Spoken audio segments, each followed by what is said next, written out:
Thank you, Dave, for your kind introduction, and to PAXA for this incredible honor. I am profoundly grateful.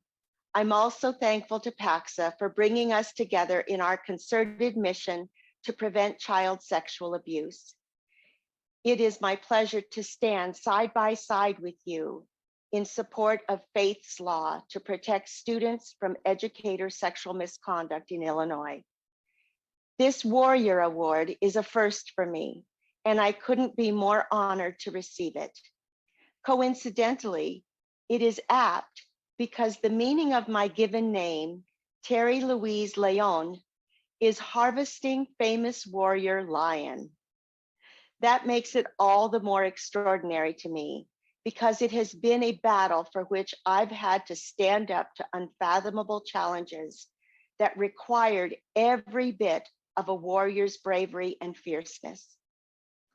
38 years ago, I made a report to a high school principal that one of his employees was caught in bed with a student.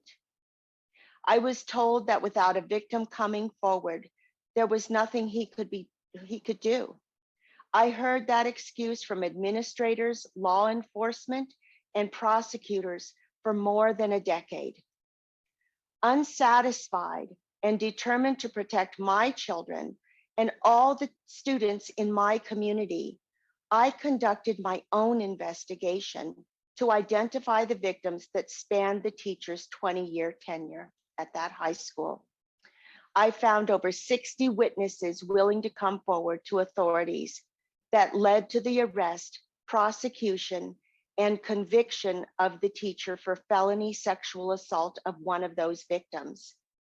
In 1996, he was sentenced to 5 years to life in prison and required to register as a sex offender under lifetime supervision. He served 16 years in prison. This case led to my advocacy work with Stop Educator Sexual Abuse, Misconduct, and Exploitation, otherwise known as SESAME, since 1996.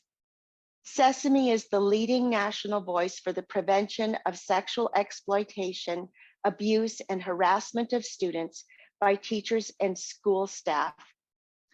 We are a nonprofit that advocates for increased public awareness, fostering recovery of survivors, encouraging survivors to report, insisting implementation implementation of and adherence to child-centered policies, regulations, and laws, and promoting professional education, annual training, and the adoption of standards of conduct and codes of ethics.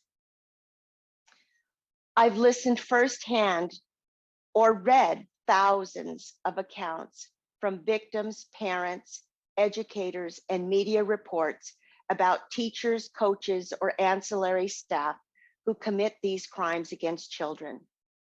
The most common thread is systemic failure to prevent sexual abuse and intervene on behalf of child victims. This is truly a theft of childhood innocence and the loss of one's sense of personal safety. The betrayal of trust by authority figures within the system echoes throughout a victim's lifetime, and yet we remain relatively uninformed on the subject of child sexual abuse by educators.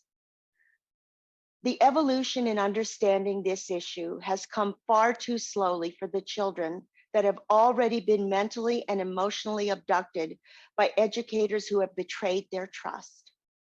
The last comprehensive study, Educator Sexual Misconduct, the synthesis of existing literature in 2004, found that nearly 1 in 10 K-12 students suffers some form of educator sexual misconduct in their school career, amounting to approximately 5 million children in our schools today. This and the daily reports of incidents from every part of the country point to an epidemic that continues in large part because of an absence of uniform, comprehensive laws and protocols to help stop it. There is little or no required training in colleges of education for maintaining professional boundaries and ethical behavior with students. Far too many negotiated agreements between teachers' unions, administrators, and accused teachers have enabled child predators to evade law enforcement and prosecution, proliferating a pool of mobile molesters that deliberately endangers countless of school children. Additionally, knowledge about compliance to and enforcement of Title IX is virtually non-existent in K through 12 schools. Child sexual abuse is a theft of incomprehensible magnitude that requires compassionate first response, severe criminal justice, and most of all, a commitment to prevention in order to make it clear that children's lives matter and must be protected.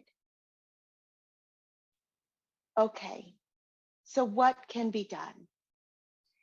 If you believe that stopping school employee sexual abuse is a priority for communities, then we must prevent people with predatory backgrounds from infiltrating schools in the first place. The hardest part is knowing how to begin. Sesame recommends these 3 steps. Know the signs of educator sexual misconduct and how to report it. Know your child's rights under Title IX and insist on district compliance and enforcement.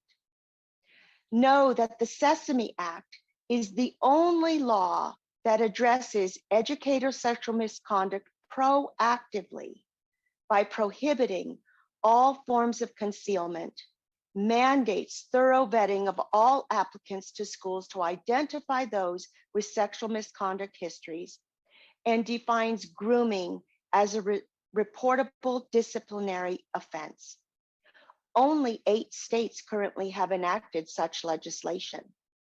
With the support of PAXA and Sesame, we hope Illinois will join these states in placing a protective barrier between predators and pupils.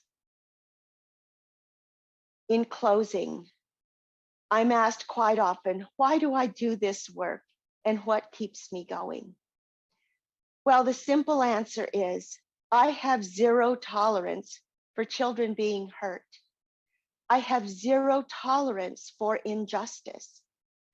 From childhood, I was trained to be an advocate. My favorite childhood book is Horton Hears a Who by Dr. Seuss. I've read it hundreds of times. Horton was an advocate and he didn't stop until all the voices of the Who's could be heard to convince the jungle animals to help protect them. And I quote, "This," cried the mayor, "is your town's darkest hour, the time for all Who's who have blood that is red to come to the aid of your country," he said. "We've got to make noises in greater amounts. So open your mouth, lad, for every voice counts. I am a Horton, and I call upon every voice to unite so we can be heard to stop the epidemic of educator sexual misconduct once and for all. Because a person's a person, no matter how small." Thank you, PAXA, for including me amongst your ranks of esteemed warriors.